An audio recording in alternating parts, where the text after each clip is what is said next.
और इतने ही नहीं, कृष्ण के समान है, कृष्ण के जैसे हैं। उद्धव जी भी काले हैं, कृष्ण भी श्याम है, उद्धव जी भी श्याम है। कृष्ण भी पीतांबर पहनते हैं, उद्धव जी भी पीतांबर पहनते हैं। और पीतांबर इसलिए नहीं पहनते कि कृष्ण के समान दिखने के लिए। और उद्धव जी के जीवन का एक ही संकल्प है, प्रभु की प्रसादी पर जीवन व्यतीत करना। तो भगवान जो अपने वस्त्र उतारते हैं, उन्हीं प्रसादी वस्त्रों को वो ग्रहण करते हैं। भगवान मोरपंख उतारते हैं तो उद्धव जी मोरपंख लगा लेते हैं।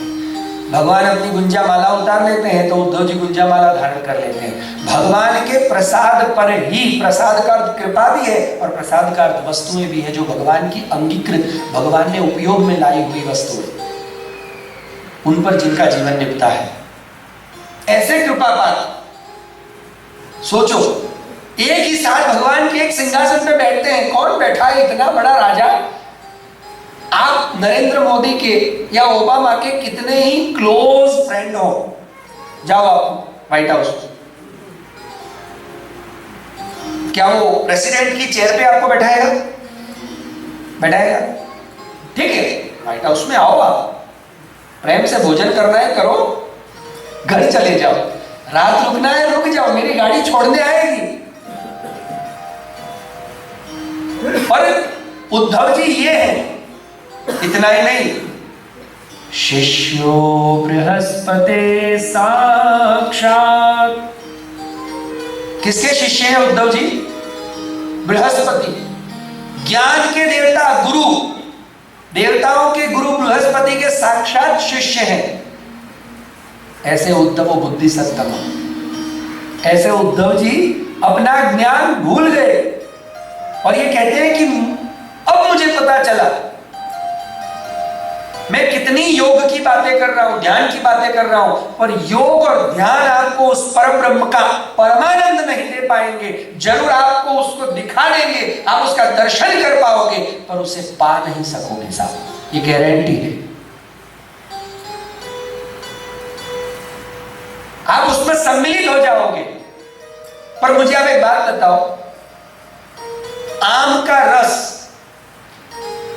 उसका एक हम कुआं बनाए, आम के रस का एक कुआं बनाए, उसमें आपको उठा के डाल दे, उस कुएं में आपको डाल दे, क्या आम के रस का आनंद ले पाओगे? है? तो ये जो ज्ञान मार्ग, ये मोक्ष है, वो कैसा है? ब्रह्म में मिल जाना, यही है ना? क्या सुचिता बहन? ज्ञान मार्ग उपनिषदों का, वेदों का जो मोक्ष है, वो तो है ब्रह्म में एकाकार हो जाना और खुद को ब्रह्म समझने लग जाना। अब जब तुम ही ब्रह्म हो गए तो अब तुम आनंद क्या लोगे? तुम ही आम का रस बन गए तो आम के रस का आनंद क्या लोगे? लोगे आनंद? इसलिए यहां उद्धव जी कह रहे हैं कि करोड़ों वर्षों की तपस्या के बाद भी जो स्थिति, जो सर्वात्म भाव इन ऋषि मुनियों को, इन तपस्वियों को भी प्राप्त नहीं हो सकता। सर्वात्म भावो यदि गत भवति नाम, ऐसा भवति नाम मतलब आपने प्राप्त किया, और वो भी किसमें? अधोक्षज, अधोक्षज भगवान, अध अक्षज, इंद्रियों से जो पर है। अक्ष मतलब इंद्रियां, जो इंद्रियों से पर है, इंद्रियों से जाने नहीं जाते, बुद्धि से गम्य नहीं है, मात्र प्रेम और हृदय से जो गम्य है, ऐसे परमात्मा के अंदर आपको ये सर्वात्म भाव हुआ है। और वो भी योग मार्ग में तो प्राणायाम करो, कपालभाति करो, फलानी भाति करो, फलाना ये करो, आसन करो, माथा ऊपर करो, नीचे करो, पांव ऊंचे करो, नीचे करो, ओमकार का नाद करो, न जाने क्या क्या करो, तब जाकर के शायद ध्यान लगेगा। इतने सारे, उसमें भी लगा नहीं लगा, गलती से अगर ध्यान कहीं और लग गया तो गया, प्राणवायु ऊपर चढ़ गया तो लफड़ा, ज्यादा बंद रह गया तो हमारे प्राण उड़ गए। मतलब बहुत सारे लफड़े हैं। आसन करते करते अगर सही तरीके से आसन नहीं किया तो टांग टूट गई। बहुत सारे आयास प्रयास करने के बाद जाकर के कभी कहीं किसी को योग मार्ग में शायद कहीं उसके दर्शन हो जाए। पर तुमने जो मार्ग अपनाया है, गोपीजनों ने कौन सा मार्ग अपनाया है? गोपीजनों का भी योग है, पर कौन सा योग है मालूम है? प्रेम योग। जिस योग के अंदर कोई आयास ही नहीं है, क्योंकि प्रेम मनुष्य का धर्म ही नहीं है। वो धर्म किसका है? परमात्मा का। और इसीलिए प्रेमापि हरिणा कृतम, तुम कितना ही प्रेम कर लो, जब तक वो नहीं देगा तब तक तुम प्रेम नहीं कर सकते। बाकी कुछ भी करो, तुम प्रेम के नाम पर कुछ भी करो, वो जिन्हें प्रेम देता है उन्हीं के अंदर प्रेम प्रकट होता है। और वो जब देगा तभी प्रकट होगा। और वो कब प्रकट हो जाए, कौन सी क्षण प्रकट हो जाए, ये आप नहीं बता सकते। एक घड़ी में देखिए ना, आप लोगों ने नाम तो सुना होगा, प्रकांड ज्ञानी आदि शंकराचार्य जी के शिष्यों में पट्ट शिष्य, जिन्होंने अद्वैत सिद्धि, निर्गुण निराकार ब्रह्म की बातें करी, अहम ब्रह्मास्मि की बातें करी, ऐसे मधुसूदन सरस्वती, नाम तो सुना होगा आपने। मधुसूदन सरस्वती बड़ी बड़ी निराकार की बातें करते थे। ब्रह्म क्या है? निर्गुण है, उसका कोई आकार नहीं है, ब्रह्म जैसा कुछ यहाँ है नहीं, ये जगत मिथ्या, ऐसी बातें करने वाले मधुसूदन सरस्वती जी घूमते घूमते घूमते एक दिन वृंदावन आए। यमुना जी की लहरों को देखा, वहां की वनराजियों को देखा, और वहां आकर के जब उन्होंने श्रीमद् भागवत का अध्ययन किया, उन्होंने खत लिखा अपने शिष्यों को आश्रम में। मधुसूदन सरस्वती मर चुके हैं, आप लोग तय कर लेना कि उस गद्दी पे कौन बैठेगा। शिष्यों ने देखा खत, बोले यार ये अक्षर तो गुरु जी के हैं। ढूंढते ढूंढते पहुंचे वृंदावन। वृंदावन गए तो एक हरफन मौला आदमी हो, ऐसे न कपड़ों का ठिकाना न वस्त्र का ठिकाना, बस ऐसे अल्लड़ मिट्टी में बस यमुना जी की और एक टक देख रहे हैं। ऐसे किसी आदमी को देखा, बाल बिखरे हुए हैं, दाढ़ी बिखरी हुई है। बोले ये क्या हो गया? हमारे गुरुजी तो एकदम क्लीन शेव हुआ करते थे। बोले गुरुजी आप? बोले किसको गुरुजी कह रहे हो? बोले आप, हम लोगों को नहीं पहचाना, आप मधुसूदन सरस्वती जी हैं। बोले वो तो कब का मर चुका है। बोले ये कौन है? बोले बस अब ये तो एक ही आस में जी रहा है। कौन सी आस? ध्यानाभ्यास वसीकृतेन मनसा यन्निर्गुणं निष्क्रियं, जिनको ध्यान, योग, ज्ञान इनका अभ्यास करना हो करे, मरे। अब मुझे ध्यान मान कुछ समझ में नहीं आता है, अब मेरे तो जीवन का एक ही आधार है, कालिंदी पुलिनेषु यत्किमपि यन्नीलं महो धावति। इस कालिंदी के किनारे पर, पुलिन मतलब उसके सुंदर किनारे पर एक श्याम कलर की आकृति, नीलम श्याम कलर की एक आकृति, घुंघराले बालों वाली, बड़ी सुंदर आंखों वाली, ऐसी कोमल आकृति इधर से उधर घूम रही है, भाग रही है। बस उसे देखते देखते ही मुझे मर जाना है, यही अपना जीवन व्यतीत करना है। वो एक बार मुझे गले लगा दे।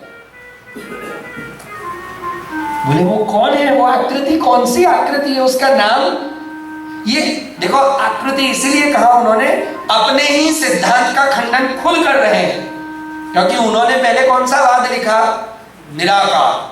अब खुद कह रहे हैं ये निराकार निराकार सब बकवास है, सबसे सही बात क्या है? आकृति। तो बोले कौन सी आकृति? तो देखो वो वर्णन कर रहे हैं।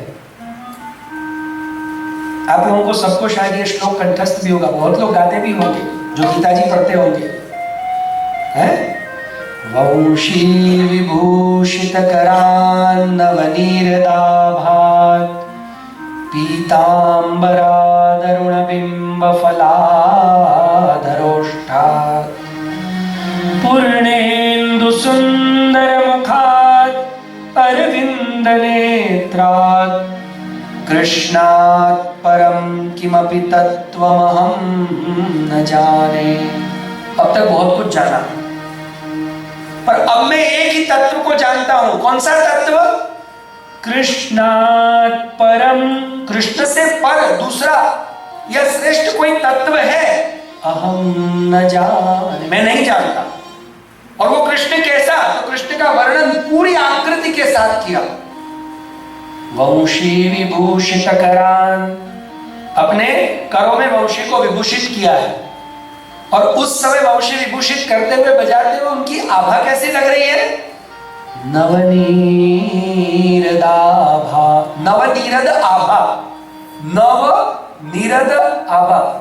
नव मतलब अभी अभी, नया नया, और नीरद मतलब पानी भर के आया हुआ घनघोर बादल जो अभी बरसेगा। पानी भर के आता है तो बादल थोड़ा सा काला होता है ज्यादा, और बरसने के लिए तैयार होता है। ऐसे कृपा से भरे हुए, प्रेम रस से भरे हुए, ऐसे घनघोर ताजे बादल के समान श्यामाकृति वाले मेरे कन्हैया, ऐसी जिनकी आभा है। और उस आभा को मैंने कैसे जाना? पीतांबरा अरुणबिंब फलाधरोष्ठा, पीतांबर जिन्होंने धारण किया है। ये पीतांबर क्या है? पीतांबर अर्थात सूर्य का तेज, अर्थात वेद उपनिषद पढ़ने के बाद ज्ञान की बहुत सारी बातें मैंने देखी, पर जब इनके अधरोष्ठ को देखा तब इनका सही ज्ञान मुझे इनके पीतांबर से हुआ। तब उनके असली स्वरूप को मैंने जाना। अधरोष्ठ को देखते हुए ये पका हुआ फल है प्रेम का। और ऐसा पूर्णेन्दु सुंदर मुखा, ये संसार का चंद्र तो है ना, उसमें भी एक कला कम है। पूर्णिमा ही होती है, कभी षोडशी होती है, और चंद्र कितनी कलाओं से है। हम बोलते हैं ना, चांद कितनी कलाओं को लिए हुए है? 16 कलाओं से। 16 कलाएं ना चांद में, पर संसार का चांद 16 कलाओं से नहीं खिलता, उसमें एक कला कम है, इसीलिए पूर्णिमा ही होती है, षोडशी कभी नहीं हुई। पूर्णिमा होने के बाद पुनः प्रतिपदा एकम आ जाए, उसमें भी एक कला कम है, दाग है। ये है जो पूर्णेन्दु सुंदर मुखा, इसमें एक भी कला कम नहीं, 16 कलाओं से युक्त है। और ऐसे कृष्ण के अलावा मैं किसी को नहीं जानता। तो उद्धव जी भी कह रहे हैं, तुमने ये सर्वात्म भाव कौन से मार्ग से पाया? विरहेण महाभागः, कौन से मार्ग से? विरहेण, भगवान का ये सर्वात्म भाव विरह से प्राप्त हुआ। क्योंकि जब तक जीवन में सर्वात्म भाव प्राप्त नहीं होता है, तब तक जीवात्मा भक्ति प्रेम का कभी भी फल नहीं पा सकता। भक्ति और प्रेम का फल ही विरह है।